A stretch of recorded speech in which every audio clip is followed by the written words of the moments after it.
ভারতীয় ক্রিকেটার মোহাম্মদ শামির প্রাক্তন স্ত্রী হাসিন জাহান ফের বিতর্কে। শিউরির ৫ নম্বর ওয়ার্ডে নিজের প্রতিবেশীর সঙ্গে জায়গা সংক্রান্ত বিবাদে জড়ান তিনি। আর সেই ঘটনার একটি ছবি ইতিমধ্যেই ভাইরাল হয়েছে, যেখানে দেখা যাচ্ছে হাসিন জাহান এক প্রতিবেশীর সঙ্গে ধস্তাধস্তি করছেন। জানা গেছে ঘটনার পর উভয় পক্ষই শিউরি থানায় লিখিত অভিযোগ দায়ের করেছেন।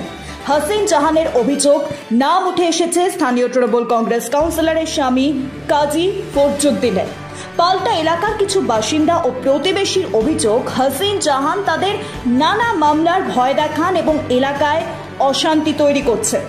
এই ঘটনার পর রাতে এলাকার বহু মানুষ শিউরি থানায় হাজির হয়ে হাসিন জাহানের বিরুদ্ধে অভিযোগ জানান।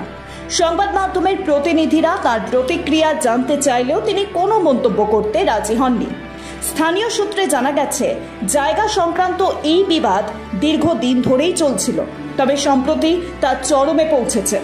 ঘটনার তদন্ত শুরু করেছে শিউরি থানার police. Bureau report, Bolpur news.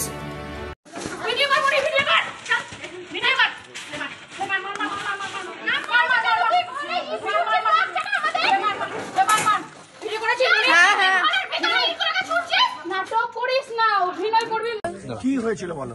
মানে জায়গার ব্যাপারে গিয়েছিল, কাজ বন্ধ করার কথা হয়েছিল। হ্যাঁ, বলাই হয়েছিল। তাও হাসিন জাহান কাজ চালিয়ে যাচ্ছিল, কাজ বন্ধ করার কথা বলা হয়েছে। তারপর হাসিন জাহান মানে মনোজনা যে ছোট মেয়ে, ওকে মারধর করেছে। সে এখন হসপিটালে ভর্তি আছে, মানে সিরিয়াস অবস্থা, লাইন টাইন সবই চলছে। ঘাড়ে আঘাত করেছে, আঘাতের ওই রিপোর্ট এসছে। মাথার রিপোর্ট কালকে আসবে, যে কালকে একটা কাগজ দিয়ে এখানে জমা দিতে বলেছে। কাগজ হাসিন জাহান কি এরকমই করে? হ্যাঁ, হাসিন জাহান তো ওরকম গোটা পাড়া প্রতিবেশী জানে, ওটা ইন্ডিয়া জানে। ও টাকাতে সবাইকে কিনে রেখেছে, পুলিশকেও কিনে নিয়েছে টাকাতে। এলা হচ্ছে মানে জায়গা ব্যাপার, জায়গা। আর যারা মায়াত কমি, চান্দা, ডেঙ্গু ফেঙ্গু যা যা করতে এসে সব মেয়েদেরকে গালাগালি করছে। মানে কাউন্সিলরের সাথে নাকি সব মেয়েগুলো আছি আমরা, ওইভাবে বলছি। কি চাইছেন? আমরা চাইছি ওর একটা কিছু আইনের ব্যবস্থা করা হোক।